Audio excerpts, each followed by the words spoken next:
Okay, so right now I'm at Oakland City train station. When I got off the Greyhound yesterday, it probably was about 4 or 5 p.m. when we got here to Atlanta. And when I was walking up Broad Street, I had seen this guy, an older gentleman and a white female, and he told me that I could come to his house. He saw me with my blankets, and he was like, I asked him which way to 5 Points.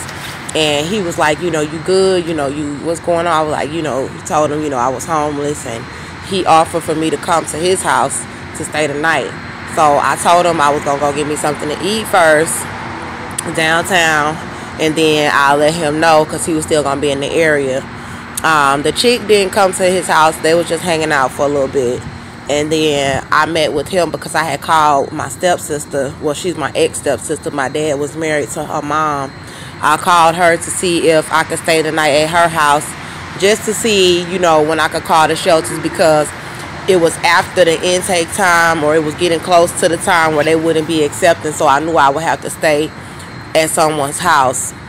So I contacted him, he contacted me, and we ended up coming to his house, and I spent the night there with him at his house. He told me, he was like, he wasn't going to try me. He wasn't going to try to make me have sex or anything, that I could just stay the night. So I did. And basically, while I was asleep over there, he had to go handle some business. I fell asleep while I was asleep over there.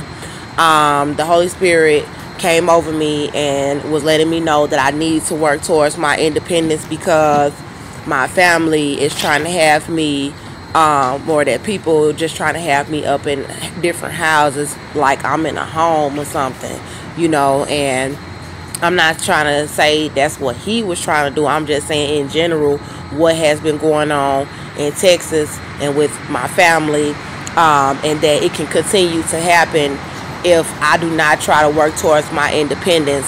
So I'm going to be looking for a job. And the Holy Spirit said she could get a job and pay her own rent. That I'm not a mental patient. I've had my own place. You know what I'm saying? So right now I'm going somewhere to just kind of get my morning started. I got a lot of business that I need to handle today. I don't know what's going to go on at these shelters, but I did contact several different shelters. I got a lot of good information, and I'm gonna go up there today and see what we can do as far as getting me somewhere where I can be independent, just starting out. Okay, y'all, let me show y'all where I'm at. Y'all, this is Tyler Perry Studios. Tyler Perry Studios, y'all. And I think everybody work here. I don't know if they'll let me in. But I just want to kind of see it, but I don't know. They might not. I heard it's like free to like just go look around or whatever. Okay, y'all. So I'm finna see if this man gonna let me come and see the studio, because I heard it's free or whatever. But okay, let me show y'all. Tyler Perry Studios, y'all. No, I just was looking around. Okay, so it's closed down right now to visitors. Oh, it's closed down to visitors? Yeah, we closed it down in March.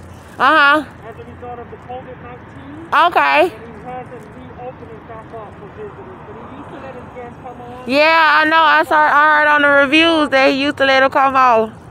Okay. You been here before? No, I haven't, but I had read on the reviews. Yeah, he did. But we have so many people from around the world coming. Yeah. People just standing around each other with the COVID. You just can't do that. Okay. You just have to shut it down. Okay. Yeah. All right. So you have a great day.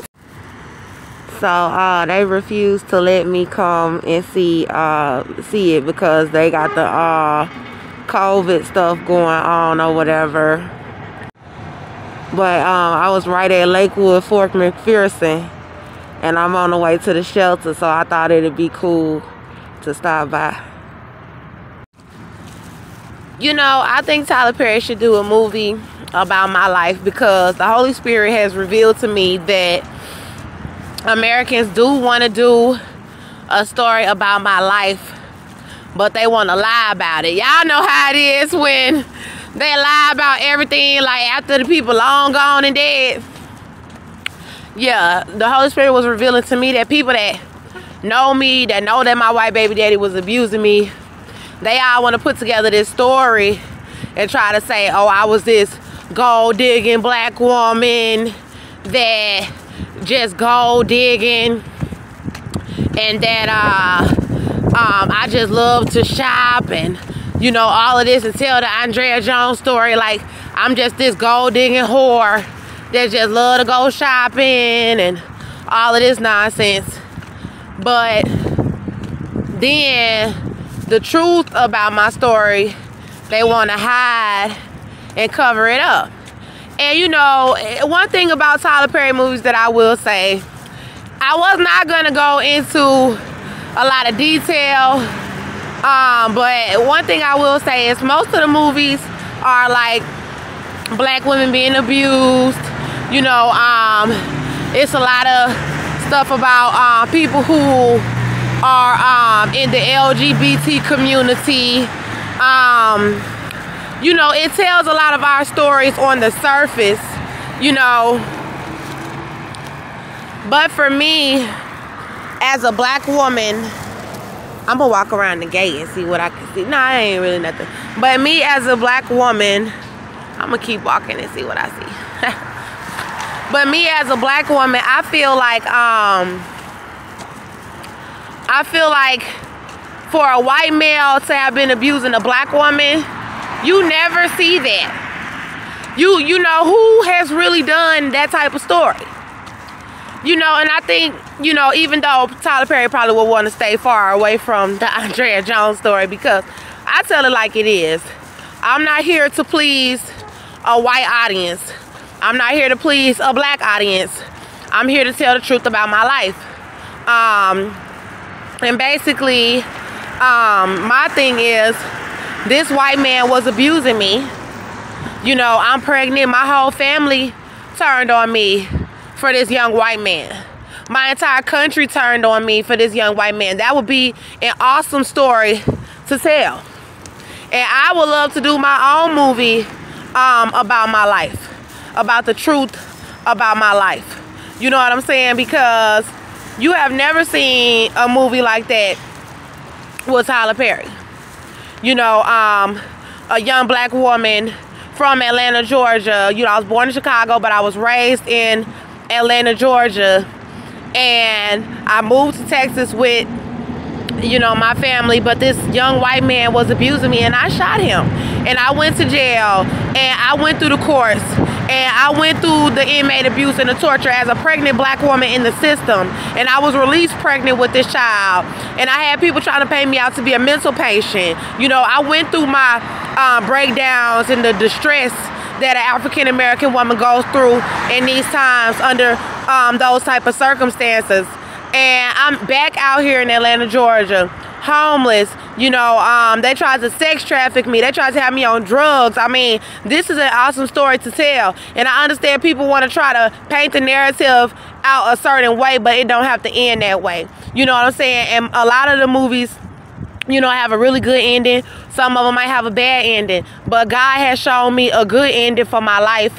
And regardless if people want to hop on board and tell the Andrea Jones story, it'll be a wonderful opportunity to go on ahead and be the first to do that and break barriers, you know, because we've been living in a country where we've been slaves in this country, you know, and it was almost like being like Harriet Tubman on the Underground Railroad, like where you done been beat on by a white person and your baby was being beat on by a white person, and then you hurt the white person, and then you had to be on the run, even though they knew, oh, you wasn't guilty, they was abusing you, but you had to, you know, kind of like be on the run, like, I'm not guilty of any charges. They dropped the charges on me, but they still got a price on my head out here, you know. And it's like certain black people will help you for a little bit, but then it's like, okay, well, you can only stay for a little bit, because then, you know, the people gonna come looking for you, you know.